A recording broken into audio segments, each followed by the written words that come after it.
बिस्मिल्लाहिर्रहमानिर्रहीम। अस्सलाम वालेकुम नाज़रीन, आप यूट्यूब चैनल देख रहे हैं। मैं इमरान खान हूँ। 5 चीज़ें इमरान खान साहब के बारे में पूरे पाकिस्तान ने, हत्ता कि उनके बदतरीन मुखालिफिन ने, वो दानिश्वर जो उनके खिलाफ रोज़ाना प्रोपेगेंडा करते थे, वो लोग जो इमरान खान से शदीद नफरत और बुग़्ज़ में मुब्तला थे, उन लोगों ने भी इमरान खान के बारे में 5 चीज़ें तस्लीम की हैं। इससे पहले कि मैं आपको रूटीन की खबरों की तरफ लेकर जाऊं और डेवलपमेंट्स बताऊं, ये 5 चीज़ें आपको बताना बहुत ज़रूरी है। सिर्फ 1 मिनट में आपको बताऊंगा कि वो कौन सी ऐसी 5 चीज़ें हैं जो इमरान खान के बदतरीन मुखालिफिन ने भी आज के दिन तक इमरान खान के हवाले से तस्लीम कर ली है। नंबर 1, इमरान खान को तोड़ा नहीं जा सका और ना तोड़ा जा सकेगा। नंबर 2, इमरान खान डील नहीं कर रहा और इसके ऊपर वो बिल्कुल आमादा नहीं है। नंबर 3, अवाम में इमरान खान की मकबूलियत आज भी सबसे ज़्यादा है। नंबर 4, इमरान खान पर बनाए गए केसेस ज्यादती पर मबनी है, उसके साथ जुल्म हुआ है। नंबर 5, इमरान खान के बगैर अब इस निज़ाम ने नहीं चलना। ये 5 चीज़ें इमरान खान के बदतरीन मुखालिफिन भी तस्लीम कर चुके हैं और इससे बड़ी फतह किसी भी सियासी लीडर के लिए नहीं हो सकती कि निज़ाम उसके बगैर चल नहीं सकता। तमाम इल्ज़ामात उसके ऊपर उसके मुखालिफिन भी कह रहे हैं कि गलत हैं और झूठे हैं। अवाम में उसकी मकबूलियत सबसे ज़्यादा है। वो बंदा किसी सूरत भी डील करने के लिए तैयार नहीं है। हाँ, मुज़ाकरात करता है। इमरान खान जब गिरफ्तार हुए 2023 में, तो अपनी गिरफ्तारी से पहले उन्होंने अदालत में बैठ के इन सवालात के जवाब दिए थे और बार बार वो ये कहते रहते कि मैं मुज़ाकरात के लिए तैयार हूँ, लेकिन अपने लिए नहीं, अपने मुल्क के लिए। और फिर आखिरी चीज़ ये कि इमरान खान को तोड़ा नहीं जा सका। वो पाकिस्तान की तारीख का एक सख्त तरीन सियासतदान साबित हुआ है। बाकी सारे सियासतदान जेल में जाने के बाद बदल जाते हैं, उनके बयानात बदल जाते हैं। जेल से बाहर आने के बाद लंबे लंबे अरसे तक वो चुप रहते हैं। हत्ता कि उनके रिश्तेदारों के ट्विटर अकाउंट, उनकी पॉलिटिकल पार्टी की जितनी पॉलिटिक्स है वो बदल जाती है। जो बंदा भी जेल में जाता है वो अपनी पार्टी को कहता है हाथ थौला रखो। ये पाकिस्तान की रवायत है। आप गौर करें ना, नवाज शरीफ साहब जेल में थे तो PMLN ने हाथ थौला कर दिया था। जरदारी साहब मुश्किल में आते हैं तो पीपल्स पार्टी जो है वो एस्टेब्लिशमेंट के मामलात में या हुकूमत के मामलात में अपना हाथ थौला कर देती है।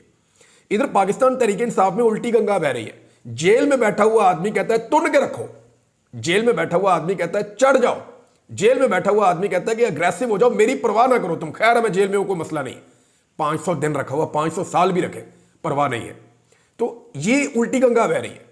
पहली दफा एक ऐसा आदमी जेल में गया है जो अपनी पॉलिटिकल पार्टी को कहता है कि तुम डिफेंसिव क्यों हो, जो अपनी पॉलिटिकल पार्टी को कहता है कि तुम घबराए हुए डरे हुए क्यों हो, और भाई मैं जेल में हूं, मुझे फर्क नहीं पड़ता, तुम्हें क्यों फर्क पड़ता है।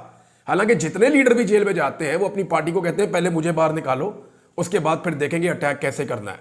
अभी फिलहाल सारे नरम हो जाओ। मरियम का ट्विटर बंद हो गया, फलाने का बंद हो गया, सारों ने बोलना बंद कर दिया, जबान से बोलने से इनकार कर देते हैं। किसी किस्म का कोई स्टेटमेंट अखबारात में ढूंढ के भी इनकी एक कॉलम की खबर नहीं मिलती। उधर इमरान खान साहब जो है वो रोजाना अपनी पार्टी को एक ही बात कहते हैं कि मेरी परवाह मत करो, चढ़ जाओ। तो तोड़ा भी नहीं जा सका। अब आ जाए नाज़रीन खबरों की तरफ। तो जो जियो ने जो एक काम डाला था वो दोबारा डल गया। हुआ यह है कि जियो वाले दोबारा बैठे, उन्होंने कैलकुलेशन की कि इसमें नुकसान ज्यादा है या बेइज्जती ज्यादा है। तो उन्हें यह पता चला कि बेइज्जती बहुत टका के हो गई है और हमारी पूरी की पूरी क्रेडिबिलिटी बढ़ गई है, क्योंकि हमने डोनाल्ड ट्रंप की जो कैबिनेट है उसके एक बड़े अहम रुकन के खिलाफ एक तज़हीक आमेज खबर तो लगाई।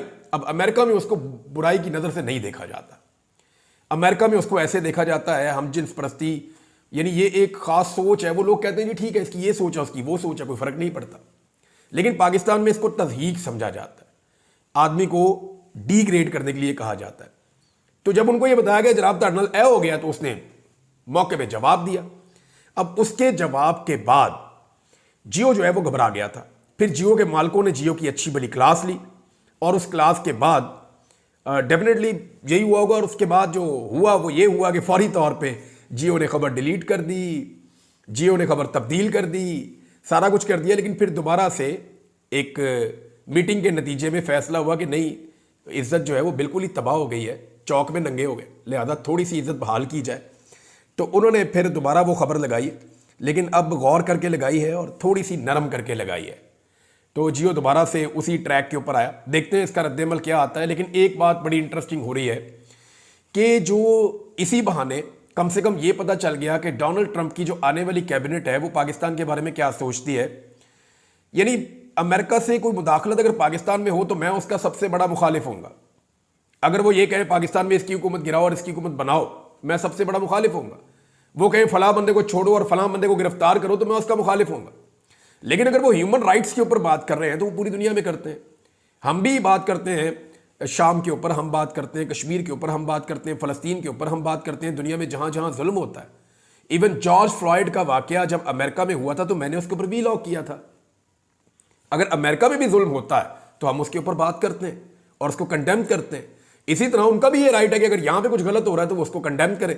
लेकिन एक दूसरे के अंदरूनी मामलात में हुकूमतें बनाने और बिगाड़ने में और उनके फैसलों में जो है वो हम गुलामी या आका की एक सोच जो है उसको पैदा नहीं कर सकते, और उसके मैं खिलाफ हूं और आप सब भी उसके खिलाफ हैं। अब यहां पे जो है वो जो बाइडन की इंतजामिया ने पाकिस्तान में होने वाली हर किस्म की नाइंसाफियों के ऊपर एक मुजरिमाना खामोशी इख्तियार की। ऐसा लगता है कि डोनाल्ड ट्रंप की जो आने वाली इंतजामिया है वो पाकिस्तान में होने वाली इंसानी हकूक की खिलाफ वर्जियों, आज़ादी इजहार राय के ऊपर हमलों और जो जमहूरी आज़ादियां हैं उन सब के ऊपर जितनी तबाही पाकिस्तान में फेरी जा रही है, ऐसा लगता है कि वो उसके ऊपर मुजरिमाना खामोशी इख्तियार नहीं करेंगे। और यही अमेरिका की पॉलिसी है और यही पॉलिसी सारी दुनिया की होनी चाहिए।